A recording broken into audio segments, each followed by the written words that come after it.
ইসরায়েলের যুদ্ধ বিমান শক্তিকেই কি ঘুরিয়ে দিয়েছে ইরান? এবার তাহলে কি আর মধ্যপ্রাচ্য জুড়ে তাণ্ডব ঘটাতে পারবে না ইহুদিবাদীরা? জানা গেছে পারস্য উপসাগরীয় অঞ্চলে থাকা যুক্তরাষ্ট্রের কমপক্ষে 20টি সামরিক ঘাঁটিকে ধ্বংস করেছে ইরান।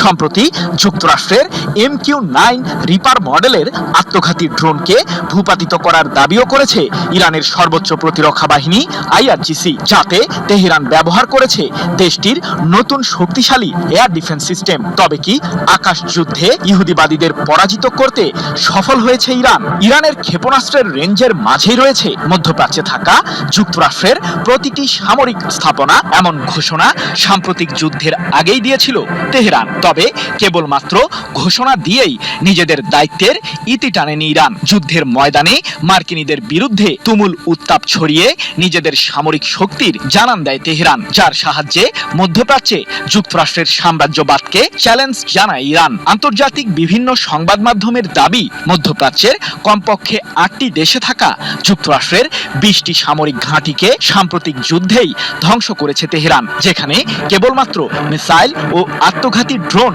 ব্যবহার করেছে ইরানের সামরিক বাহিনী। এদিকে সম্প্রতি হরমুজ প্রণালীর কেশম দ্বীপের কাছে যুক্তরাষ্ট্রের MQ-9 মডেলের একটি আত্মঘাতী ড্রোনকে ভূপাতিত করার দাবি করে তেহরান। মার্কিনীদের ওই ড্রোনটিকে ঘায়েল করতে ইরানের সামরিক বাহিনী ব্যবহার করেছে তাদের বহরের নতুন এয়ার ডিফেন্স সিস্টেম আরাশি কামাঙ্গির, যা যুদ্ধের ময়দানে প্রথমবারের মতো ব্যবহার করেছে ইরান। বিশ্লেষকদের দাবি, ইরানের সামরিক স্থাপনাগুলোতে কয়েক মাস ধরে হামলা সত্ত্বেও মার্কিন ও ইসরায়েলি নতুন আক্রমণ প্রতিহত করার সক্ষমতা এখনো রয়েছে তেহরানের। অথচ ইরানের বিরুদ্ধে সাম্প্রতিক যুদ্ধের সময় 3টি বিমানবাহী রণতরী পারস্য উপসাগরীয় অঞ্চলে মোতায়েন করেছিল মার্কিন কেন্দ্রীয় কমান্ড, যাতে ছিল 2 শতাধিক যুদ্ধ বিমানের বিশাল বহর। তবে শুধুমাত্র সামরিক শক্তির উত্তাপ ঘটিয়েই যে কোনো দেশের বিরুদ্ধে যুদ্ধের ময়দানে সফলতা অর্জন করা যায় না, তা মার্কিনীদের বুঝিয়ে দিয়েছে ইরান। আত্মঘাতী